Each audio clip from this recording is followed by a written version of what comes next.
Finally, in this unit, we're going to talk about mobile security. I'm going to go through this relatively quickly. There's about 54 slides in this deck, but I don't want to waste a lot of time going through all this because a lot of this I think you guys are already familiar with. But our objectives in this part of the unit are to list and compare different types of devices. Again, I think most of you are familiar with those, so I'm going to go rather quickly through the different types of devices. But we'll talk about some of the risks with those devices, different ways to secure mobile devices, how to apply mobile device application security, and we'll talk about BYOD, which is bring your own device. So bring your own device is kind of this new trend. Well, I shouldn't say new, it's been around for years, but where people bring their own devices to work. So how do we handle that from an IT security perspective? So just as users have flocked to mobile devices, so too have attackers. They're very easy to attack. There's lots of things about them that make it easy to attack. So let's take a look. So some of the basic characteristics of a mobile device, it usually has a very small form factor. It has some kind of wireless data network interface like Wi-Fi, a mobile operating system, apps that can be acquired through some kind of ecosystem like Apple and Android and so forth, which we'll talk about, some kind of data synchronization capabilities with a separate computer for remote servers, local non-removable data storage, and also removable data storage, which we'll talk about. So some of the optional features, some of them may have digital cameras, GPS for location tracking, microphones, removable storage media, support for using the device as a removable storage media, sort of plug it in your computer and use it to copy files and things like that. Wireless cellular connections for voice communication, which most of our phones have. And then, of course, Bluetooth and NFC, which we've talked about previously in this unit.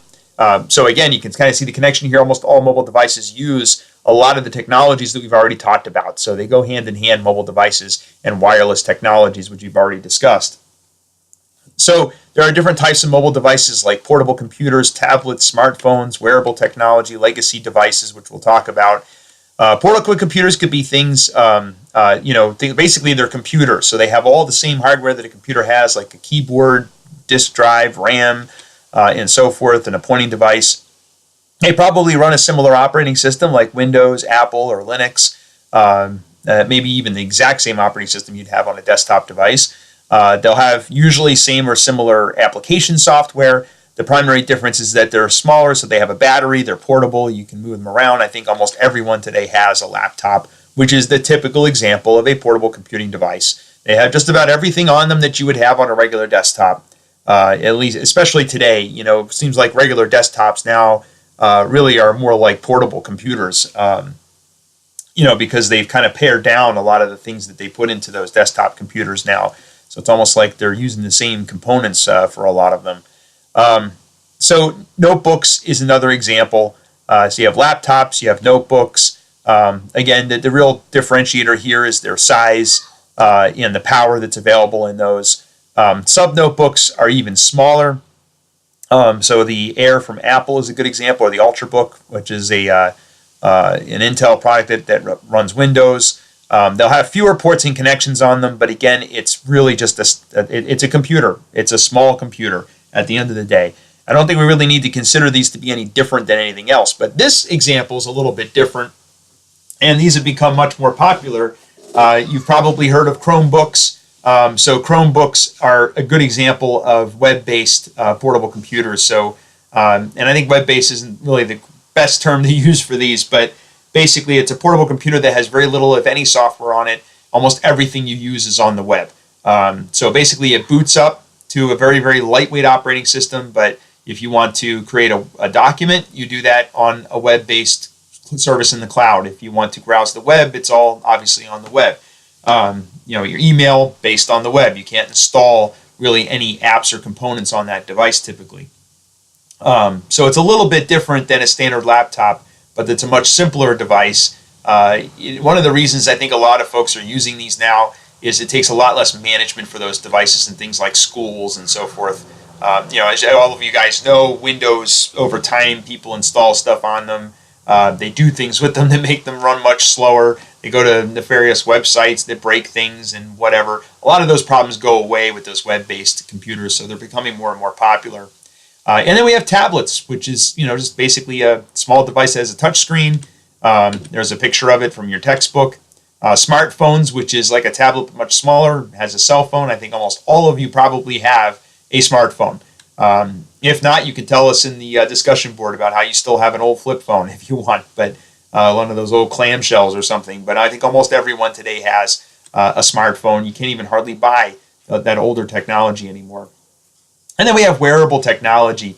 A great example is Google Glass, which of course failed miserably, but but I think we might start to see more of this wearable technology as time goes on. I think maybe people will become more accustomed to using these types of technologies, so they may be something that we see more often in the workplace going into the future. And then we have legacy devices. So there's looking into the future, but we could also look to the past for these types of devices. PDAs used to be popular. They were like smartphones, but not as nice, not as powerful, and they had a little keyboard on them. Some of them even had like a little handwriting recognition thing where you would use a little stylus to write on them. But that again is older technology. And then netbook is another older technology. It was a small and inexpensive, lightweight portable computer, low-powered processor. So it didn't have like a CD-ROM drive on it or anything like that. But some of those are still around. The problem with those is sometimes they have to have a special version of Windows or something like that, so they're very difficult to upgrade. And then you have the large. So as far as removable storage goes, there's the older large form factor removable storage, which again is old technology like PC card, which are these big cards you would put into the side of a laptop. Most laptops don't even support that anymore. There was Card Bus Express card and so forth. And then going forward into the future, we had the compact flash and secure digital. Secure digital is really the state of the art now. Almost all mobile devices that have some kind of removable storage, it's going to be secure digital or SD. And there are three sizes: the full size SD, mini SD, and micro SD. And again, if any of you have your smartphone on you and you look at it, you're going to see it's probably either mini SD or micro SD in your smartphone. And your laptop computer, if you have one in front of you right now that you're watching this video, you'll probably see a full size SD card on a laptop, for example.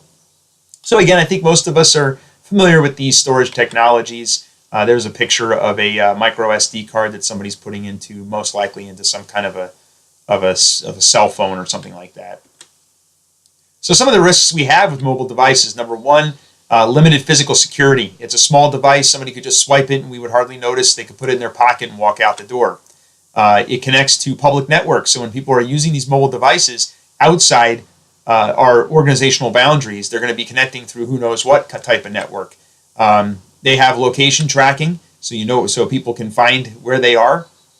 They can install whatever applications they want. Typically, it's difficult to lock that down in many cases beyond having just procedures and policies and things of that nature. They can get untrusted content from those devices, and then there's bring your own device risk, which we're going to talk about. So limiting physical security. So the greatest asset of these devices is their portability, but it's also the biggest vulnerability. They can be easily lost and stolen. Any unprotected data that's on the device could be retrieved by the thief. I'm sure all of us have seen these stories about a smash and grab on the street where somebody breaks the window of a car and steals a doctor at the VA's laptop or tablet or something like that, and it's got a whole bunch of protected information on it, and then they have to tell 75,000 patients that their data may have been stolen, even though the attacker probably took it home and wiped it and sold it on eBay or something. But they still, it still had that sensitive information on it. So again, that physical access is a big concern. Connecting to public networks, mobile devices, they have to be connected to public networks when they're outside of our controlled networks, so they could be susceptible to all of the other attacks that we've talked about with wireless networks and so forth. They can be tracked, so an attacker might be able to determine where the device is, ergo where the person who's using it is located, or where groups of them are located. They can compile over time a list of people with whom the user associates and types of activities. So for things like social engineering, well, that is taking this to an extreme, but I suppose it's possible. Users can install anything they want on them. In many cases, they're difficult to lock down. Some of the different vendors that produce these devices. So in an organizational level, it's sometimes difficult to lock them down. So they might install an application that maybe you don't want them to use. The two primary operating systems that most of these mobile devices use, it's either going to be Apple iOS, which is the Apple family of products. So that's going to be one. And then the other is going to be Google Android, which is Google's operating system, which is the vast majority of devices. I believe Android has a worldwide market share, far more than Apple does, just because it's available on so many different types of devices. But, considering that Apple is a proprietary platform, they have a pretty good market share. But again, these are the two primary platforms. Windows had a platform, but it's I'm sure many of you are kind of snickering right now because their platform was not great. It never really took off in the mobile market. But for sure, it's Windows is still probably the most common desktop operating system. All right, so as far as untrusted content, one thing that your book does talk about is QR codes. This is something that users have to look out for. In many cases, instead of having to type in a complicated URL onto a device, people will provide a QR code that they can scan to access some resource on the internet, which is great, except, and here's an example of a QR code, I'm sure you've seen them, but the problem is, what if I took a URL that looked legitimate, right? So let's say I put a legitimate URL to something in Drexel and said, click on this QR code to access your Drexel account, but really the QR code actually took you to another website that looked like Drexel to capture username and password. That would be a very easy attack to do, because the user sees that they're going to Drexel on the thing, they click on they scan the QR code, and it takes them to a website that looks like Drexel. They may not even think to look at the URL and start putting in information that's private or something like that. So that's one of the attacks that's been getting more and more common. So bring your own device is, as I talked about before, this is all the rage now. People bring their own devices into the workplace. So users can erase installed built-in limitations. They might use personal mobile devices are often shared among family members and friends. Technical support staff support hundreds of different mobile devices because people say, oh, I need this to connect to my work email or to connect to the work, whatever. And then they have to start supporting all these different devices. Mobile devices may be connected to users' personal desktop computer that's infected with malware. So again, lots of problems with BYOD, but you can certainly craft some acceptable use policies and policies in general that address some of those BYOD concerns. And you can certainly use, as we talked about with wireless networking, they all use wireless networking. For BYOD, we could create special networks that sort of segregate those BYOD devices so they're not on our standard network. You can sort of gap it from your standard network. So some mitigation you can take with that stuff. So securing mobile devices is several steps. You have the initial setup of the device, ongoing management, dealing with theft and loss of the device. So first, you want to disable any unused features, and this goes with any operating system. We've talked about hardening early on in the course. If you think back, back to like week 2, I think we talked about hardening. We could do the same thing with our mobile devices. We want to harden those devices against attack. If there is a lock screen available, we want to use the lock screen.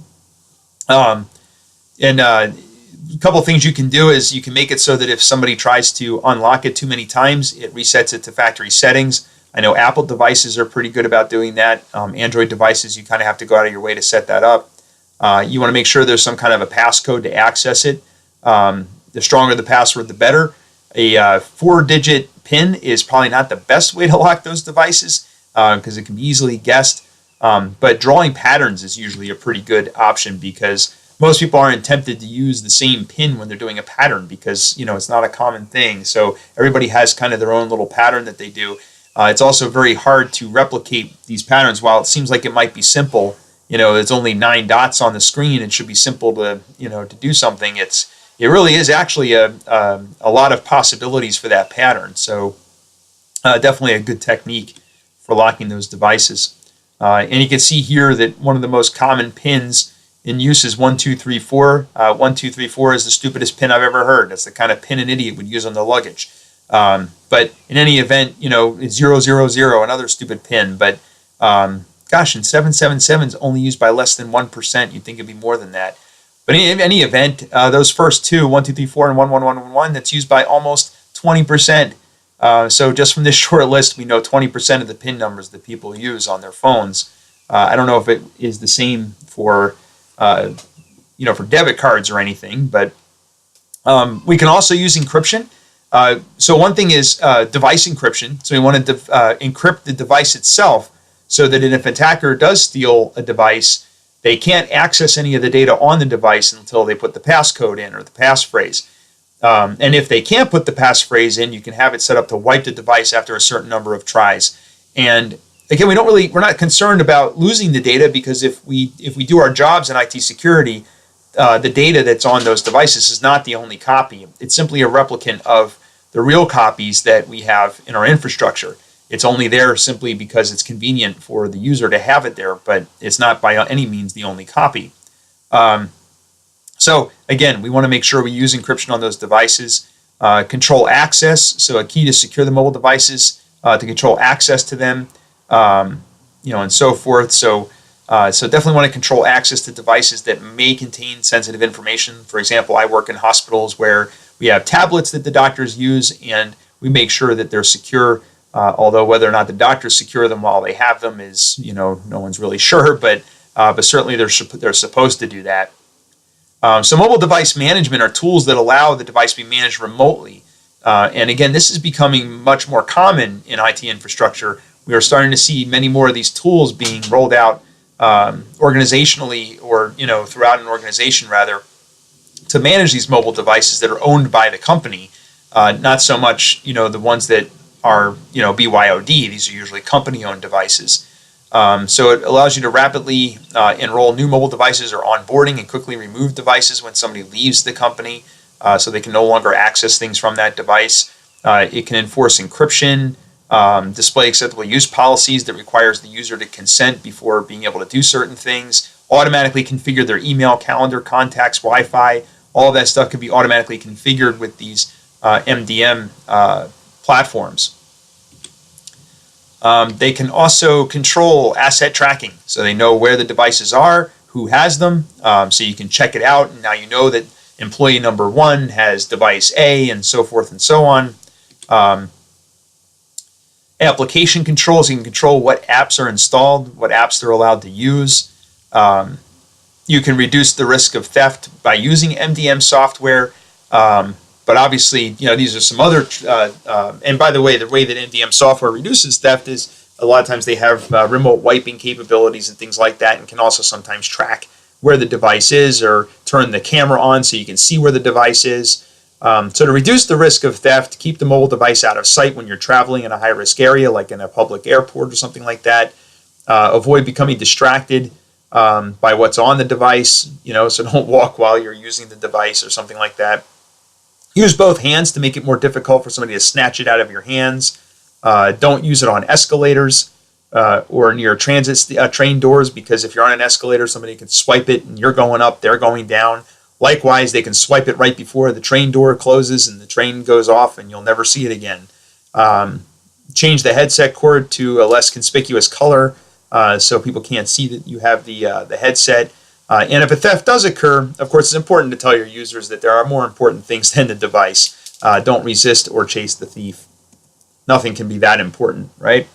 So through MDM, or rather, if a mobile device is lost or stolen, MDM can frequently be used to find the device. Or you can use third-party applications. Google and Apple both have a way to track their devices using the accounts, the device on the account. Although it doesn't always work well, but sometimes it only shows you the last known time they logged in or something like that. But here are some features that most of these devices have. They can have an alarm, so if you lose it, you can remotely enable the alarm so it beeps. And again, you don't have to have MDM software in the enterprise to do this. That's something you can do with any Google or Apple device. You just have to log into the portal and do that, or you log into your Gmail account or log into your Apple ID, and you can do that. Show the last known location before the battery died. You can locate a device if its GPS is enabled and the device is turned on. You can do a remote lockout so that they can't use the device, whoever found it. If the thief enters an incorrect password, it can automatically take a picture because they're staring at the device. It can capture the picture and send it automatically so you can see who has it, for example.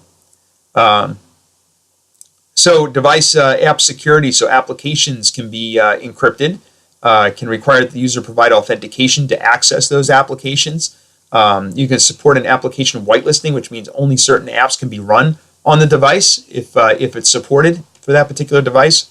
And credential management serves as a vault for storing all of the authentication information for all of these devices. Geofencing uses the GPS to define a geographic boundary where the app can be used. So, for example, tablets that contain patient information, once it leaves the hospital, maybe it no longer works, or an alerts an administrator so that it can't be utilized with, say, the electronic medical record system in case there's cached credentials on there. So some of the benefits of BYOD, or bring your own device, is flexibility, less oversight, cost savings, increased performance, simplified infrastructure, reduced internal service, and so forth, because the user has to have their own person figure out how it works. Some of the benefits for the users are they get to use whatever device they want, use whatever carrier they want that works where they live. In my office, we have, for every 6 people, there's probably 6 different carriers that work at their house. In my house, only Verizon works, but one of my coworkers, only AT&T works. The other one, only T-Mobile works. If we all tried to standardize on one carrier, it really wouldn't work for us because everybody has a different one that seems to work where they live. It's more convenient, for sure, to have only one device. Having to walk around with 2 or 3 devices is kind of a pain, but some companies make you do that. And by BYOD can be appealing for recruitment incentive for prospective employees if they say you can use your own device. Seems kind of strange because, in the old days, the perk was getting a device. Now the perk is being able to use any device I want. So that concludes the unit on wireless security and wireless attacks, as well as mobile devices, which was very closely related to wireless security.